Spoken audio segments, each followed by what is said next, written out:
Salut tout le monde, bienvenue à nouveau sur ma chaîne. Aujourd'hui, on se retrouve une fois de plus pour une nouvelle vidéo. Et dans cette vidéo, je vais te donner quelques conseils qui vont te permettre de réussir d'un coup, dès le premier essai, ton permis d'études en 2022-2023. Tu l'as sûrement lu dans les médias, dans les publications, tu l'as sûrement entendu dans des vidéos et suivi sur YouTube que en 2021, juste à la fin du mois de décembre, on a découvert que il y avait beaucoup d'étudiants africains qui avaient eu beaucoup de refus de permis d'études. Donc, les raisons peuvent être multiples. Mais moi, dans cette vidéo, je vais te donner quelques astuces, quelques conseils que tu pourrais suivre quand même étape par étape afin de te donner plus de chances de réussir ton permis d'études. Donc, premier conseil, il faut que tu démontres comme il faut ta preuve de fond. Démontrer que tu vas être capable de te prendre en charge en montrant quoi? Première chose que tu peux montrer comme preuve de fond, tu peux montrer la preuve d'un compte bancaire au Canada qui va être à ton nom si vous avez déjà viré de l'argent au Canada. Ensuite, vous pouvez montrer un certificat de placement garanti d'une institution financière canadienne participante. Ensuite de ça, vous pouvez montrer la preuve d'un prêt étudiant si vous l'avez. Aussi, vous pouvez montrer vos états bancaires des 4 derniers mois. Donc, tes différents relevés de paye, relevés de compte bancaire des 4 derniers mois-là, tu peux aussi les montrer comme preuve financière.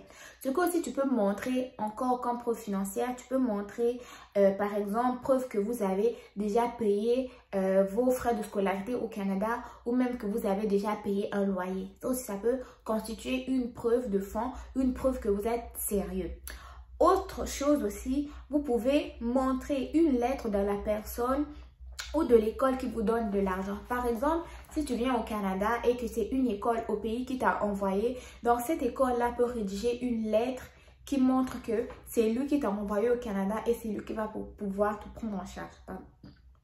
Donc, autre chose aussi, si par exemple tu as bénéficié d'une bourse, que ce soit une bourse d'exemption, une bourse entièrement financée, tu peux également le mettre, pas comme preuve de fond, oui, que la bourse va par exemple te prendre complètement en charge, donc quand c'est une bourse entièrement financée, ou même que tu as déjà été accepté dans un établissement au Canada et cet établissement-là a reconnu tes compétences académiques et t'a même offert une bourse. Donc, si vous avez n'importe quelle bourse, bourse d'admission, bourse d'exemption de frais de scolarité, n'hésitez pas à les mettre en pièces jointes, ok? Ensuite de ça, deuxième conseil, là le premier conseil c'était la preuve de fond, comment la démontrer, avec quoi la prouver. Deuxième chose, si la personne qui va vous prendre en charge doit démontrer qu'elle va vous prendre en charge, dans quelle mesure? Par exemple, la personne pourrait rédiger une lettre, ok? Pourrait rédiger une lettre et dire que je suis un tel travail, un tel, c'est moi qui m'engage à prendre cette personne-là en charge. Cependant, dans votre lettre de motivation, vous devez expliquer, par exemple, si la personne qui va vous prendre en charge, c'est un membre de votre famille, c'est-à-dire votre tante, votre oncle, votre cousin, ou la personne n'est pas un membre de famille, vous devez également bien expliquer dans votre lettre de motivation de quelle manière est-ce que cette personne-là va pouvoir vous prendre en charge. Donc, premièrement, vous démontrez comme il faut vos preuves financières, soit vous avez des relevés. Cependant, si vous avez quelqu'un qui va vous prendre en charge et qui est par exemple un membre de votre famille ou qui n'est pas membre de votre famille, vous devez expliquer de quelle manière est-ce que va être prise de quelle manière va s'effectuer donc votre prise en charge par cette personne-là dans la lettre de motivation. Troisième astuce, toujours dans votre lettre de motivation, vous devez expliquer comme il faut votre futur cursus scolaire. Donc, expliquez de façon détaillée comment est-ce que vous comptez poursuivre des études au Canada, dans quel domaine et pourquoi.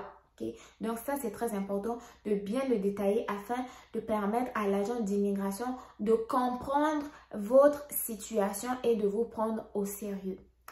Quatrième astuce et presque le dernier, évitez des fausses déclarations.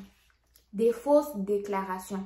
Quand vous dites que vous allez venir étudier et après vous dites autre chose, ça peut être un peu contradictoire. Donc, tout ce qui est fausse déclaration là, évitez-les. Si vous êtes inventé des écoles, vous êtes inventé des bulletins, vous êtes inventé des compétences que vous n'avez pas, c'est à arrêter tout de suite. Donc, évitez.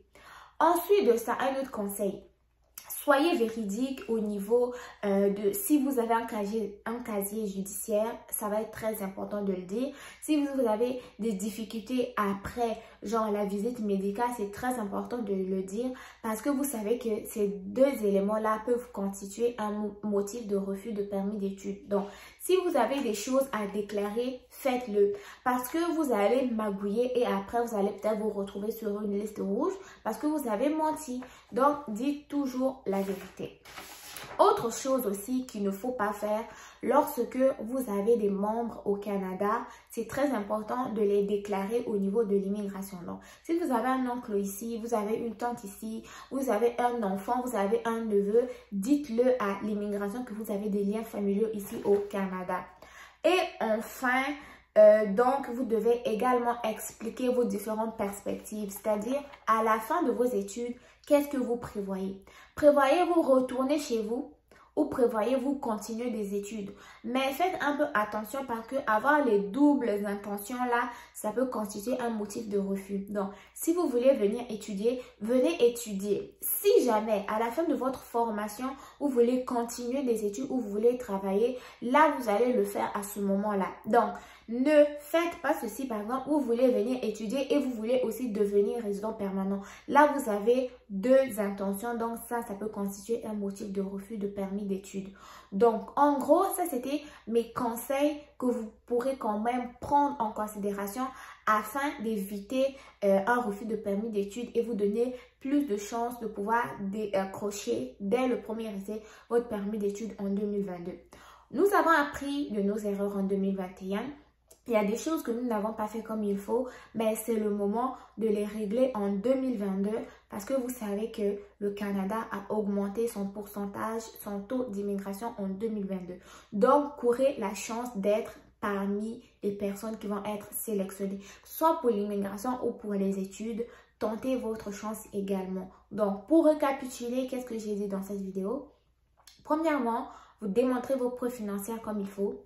Ensuite de ça, si c'est quelqu'un de votre famille qui va vous prendre en charge ou c'est une personne qui n'est pas un membre de votre famille qui doit vous prendre en charge, vous devez l'expliquer comme il faut dans votre lettre de motivation. Ensuite de ça, ça va être très important de bien expliquer comme il faut votre futur cursus scolaire au Canada, également dans votre lettre de motivation.